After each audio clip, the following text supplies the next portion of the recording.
Você já viveu uma experiência extraordinária? Quer ouvir um relato de uma pessoa que viveu? A Magda tem uma filha caçula chamada Pietra e ela está fazendo faculdade. E como a Magda mora num sítio um pouco mais retirado, para poder pegar o ônibus para ir para a faculdade, ela caminha aí, acho que é algo em torno de 800 metros, 900 no máximo, uma coisa assim. Não me recordo bem a distância exata, mas é algo nesse tipo. Então é um bom pedacinho para andar. E ela estuda à noite e estava indo para a faculdade, voltando tranquilo. De repente, ela começou a falar que estava com medo de caminhar do, do ponto lá do ônibus onde ela descia até em casa. Parece que alguém mexeu com ela, alguma coisa assim. E ela sentiu medo à noite, né? Era tarde da noite, quase 11 horas da noite. Então, ela falou com a mãe que estava com medo. Aí a Magda, mais do que depressa, falou: Minha filha, eu vou te buscar no ponto todos os dias. Então, quando dava ali por volta de acho que 10h30 ou assim, a Magda ia caminhando para poder chegar lá e esperar ela e voltar, né, junto com ela fazendo companhia. Todos os dias a Magda passou a fazer isso. E deixa estar que nesses momentos que ela estava ali de intimidade com Deus, a meia hora que a gente sempre vem incentivando vocês também terem, ela muito ousada, o jeito dela, né? Muito intenso. No vídeo anterior eu falei, ela estava querendo entendê-lo, querendo entender. Eu falei, não, você não me chamou para uma conversa, então eu quero te entender. Não posso só eu falar e não te entender, né? E aí ela começou a pedir para ele segurar na mão dela. Ela falou bem assim, eu quero andar de mãos dadas. E sempre pedindo, e pedindo, e pedindo, e falando, e falando. Quando ela pensa que não, em um dia ela ela escuta ele falando para ela olhar para a mão dela. E ela não tinha se dado conta que a mão dela estava fechada. Ela tinha fechado a mão sem perceber. E aí ela ficou tão emocionada, tão emocionada, tão emocionada. Gente, e era algo assim. A Magda, agora não mais, mas naquela época ela estava ainda fazendo os vídeos no canal dela, segunda, quarta e sexta, que ela tinha um quadro lá, e aí ela continuava fazendo. Eu, do lado de cá assistindo ela, percebia que ela estava conversando, ela gesticula muito assim como eu também, e quando ela ia gesticular, ela estava com a mão fechada sem se dar conta. Às vezes ela ia coçar assim o rosto, ela fazia assim, ó, a mãozinha dela estava fechada. E todos os vídeos, quando eu ia olhar, às vezes ela começava assim, estava com a mão aberta, de repente ela fechava a mão conversando sem nem se dar conta. E aquilo foi tão maravilhoso, tão maravilhoso, tão maravilhoso. E beleza, ela já tinha tido a experiência ali de ver que realmente ele estava segurando na mão dela. Apesar do que ela não sentia o toque, é claro, né? Porque a gente sente o toque ali físico de alguém quando segura na nossa mão, ela não sentia desse jeito. Ela só percebia, ela só se dava conta quando ela olhava para a mão e a mão estava fechada e ela tentava abrir e não abria, a não ser quando ele de fato soltava a mão dela. Gente, era algo tão emocionante, que assim, não tinha como não, sabe, não sorrir, não ficar eufórica, acho que com tanta alegria. E aí, a Magda, como eu falei, ousada do jeito que ela é, ela é muito intensa em tudo que faz. Ela falou bem assim: eu quero sentir o Senhor segurando na minha mão, assim como eu sinto, né? Outra pessoa segurar, eu quero sentir. E falou, repetiu, pediu e tal. Só que beleza, passou, assim. Ela estava pedindo isso, mas não fica, né? Não fica aquela coisa assim, pensando o tempo todo nisso, né? No momento lá da intimidade, ela pedia a ele. Beleza. Aí aconteceu essa situação da Pietra, que eu comecei falando de trás para frente e recordei que eu tinha que primeiro narrar essa outra parte para vocês entenderem. Aconteceu a situação dela reclamar de que estava com medo, do nada. Aí a Magda começou a buscá-la todos os dias, ia caminhando, aguardava e vinha com ela para casa. Quando foi um dia, a Magda vai, chega lá, dá a hora do ônibus passar para Pietra descer e nada desse ônibus vir. Passou 10 minutos, 20 minutos, meia hora.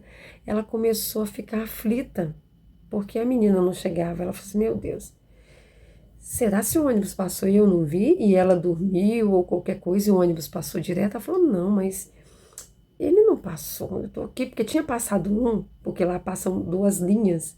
Tinha passado um outro, que assim, na hora ela viu que era do outro, mas depois ela começou até a pensar, será se era ele? E eu não vi, ficou assim, aquela confusão na mente dela, ela sem entender porque estava demorando tanto, começou a ficar preocupada, como qualquer um ficaria, porque, né, a gente pensa mil coisas. Ai, será se aconteceu um acidente? Ah, será se aconteceu isso? Será se aconteceu aquilo? Nisso, ela já começando a ficar muito ansiosa, chega um rapaz extremamente bêbado. Ele estava extremamente bêbado. E chegou na parada do ônibus e começou a conversar com ela. Ele estava tão bêbado, ela falou, que ele mal conseguia andar. E mal conseguia falar. Não tem quando a pessoa está muito bêbada que ela começa a falar, mas sai meio embolada às vezes. Desse jeito. E ele chegou perto dela e começou a conversar com ela. Ela falou, eu tô aqui esperando minha filha, só que o ônibus está demorando muito e eu já estou preocupada, né? Mas estou aqui esperando. E ele sentou ali do lado dela e começou a fazer companhia para ela. Nisso, começou a passar ambulância. E aí, começou a passar ambulância, aí o coração apertou mais ainda, né? Falou, meu Deus, foi algum acidente feio. E passou mais de uma ambulância. Nesse momento, ele olhou para ela e falou assim, fica tranquila que não é nada, não. Isso daqui passa direto, isso aqui é normal, passar essas ambulâncias aqui. E pode ficar tranquilo, que tá tudo bem. E continuou ali do lado dela, tranquilizando ela e fazendo companhia para ela.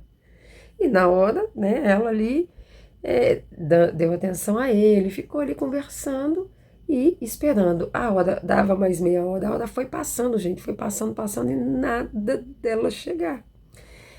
Aí teve um determinado momento que esse rapaz bêbado levantou e foi para a beirada da pista. E lá é uma pista, acho que federal, e passa o carro para um lado para o outro muito rápido. E aí a Magda, nesse momento, se preocupou, porque ele estava muito tonto. Ele poderia escorregar e cair, né, e ser atropelado. Aí ela observou ele. Apesar de estar extremamente bêbado, parecia que ele tinha bebido muito. Tinha um bar logo ali perto. Ele estava com a roupa toda limpinha, as unhas da mão muito limpinha, as unhas dos pés muito limpinha. Ele estava muito limpinho. E ele estava com uma sacolinha na mão, parecia que tinha um salgado dentro, alguma coisa de comer dali. E aí nesse momento ele foi vendo que ela estava ficando muito preocupada, porque o tempo só estava passando e nada da menina chegar. Ele, nesse momento, ele veio para a pista e ele falou assim, toma, você quer, você ficou de frente para ela, você não quer comer? Tá limpinho. Tem muito tempo que você está aqui esperando, você deve estar com fome. Ela falou assim, não, muito obrigada. Mas aí ela preocupou com ele e falou assim, vem pra cá, tá perigoso aí, você pode cair e ser atropelado. Nesse momento, gente, a Magda conta que ele olhou para ela com um olhar de ternura tão grande.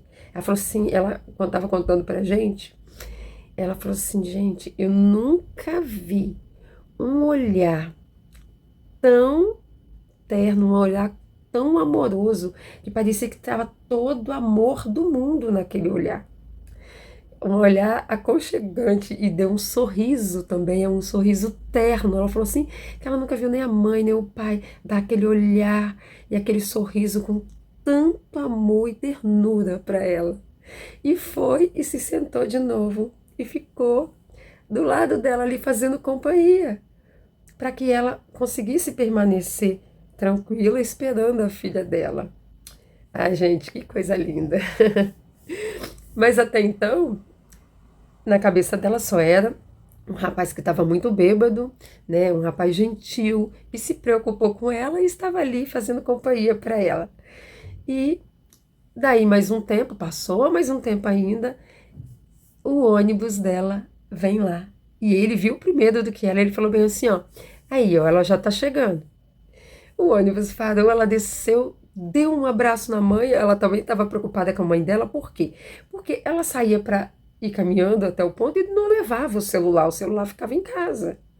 E nesse meio tempo ela ficou preocupada, mas ela pensou, e se eu for buscar o celular e ela chegar? Porque tem dois caminhozinhos que chegam lá. Às vezes poderiam desencontrar. E com isso ela nem ia buscar o celular, continuava esperando. A menina também não conseguia se comunicar com ela para avisar que tinha, de fato, acontecido um grande acidente, fechando as duas pistas, e o ônibus que ela estava ficou totalmente parado, não tinha como passar. Então, é, esse rapaz que estava, né, extremamente bêbado ficou ali, justamente acalmando ela. Aí ela abraçou a filha dela e já ia saindo, né, para ir embora. Quando ela deu alguns passos, ela falou assim: Nossa, tenho que voltar para agradecê-lo, porque eu não sei o que teria acontecido comigo se ele não tivesse aparecido e me feito companhia do jeito que fez e ficou me tranquilizando. Aí ela voltou e pegou na mão dele e apertou a mão dele, olhou para ele e falou assim: Muito obrigada por, ela, né, por ter me feito companhia e me tranquilizado esse tempo todo aqui. Aí agradeceu e foi embora com ela. Gente, quando chegou lá na frente, que ela se deu conta, Deus avisando, né? Na mão de quem que ela tinha pegado, que ela queria tanto sentir o toque físico dele, e através daquele rapaz, ele segurou nas mãos dela, ela sentiu o toque físico, e ela ficou tão maravilhada, ela falou assim, gente, eu só me dei conta depois, e aí ela ficou lembrando dos detalhes de como que ele acalmava ela, o olhar com a ternura e com todo o amor do mundo. Ela ficou maravilhada, maravilhada, maravilhada. E assim Deus faz. Deus é um Deus maravilhoso. Gente, às vezes a gente pensa que as coisas que a gente lê na Bíblia só aconteceu naquela época e não pode acontecer agora de novo. Pode sim. Foram anjos ali que apareceram para Abraão e para Sara, para dizer que Sara teria um filho. Foram anjos que apareceram. Então, da mesma forma que na Bíblia relata, né, a aparição dos anjos se comunicando, trazendo uma mensagem, trazendo um conforto, Deus, ele é o mesmo Deus de ontem, de hoje e de eternamente, né? Então, ele pode fazer da forma como ele quer. E a nossa entrega é que faz a diferença. É a nossa entrega, é o coração sincero, o desejo sincero, o compromisso com Ele. Porque quando a gente se derrama na presença dEle com amor, Ele se derrama em nossa vida também com todo amor e ternura. Com todo amor e ternura. Olha para vocês verem o cuidado de Deus.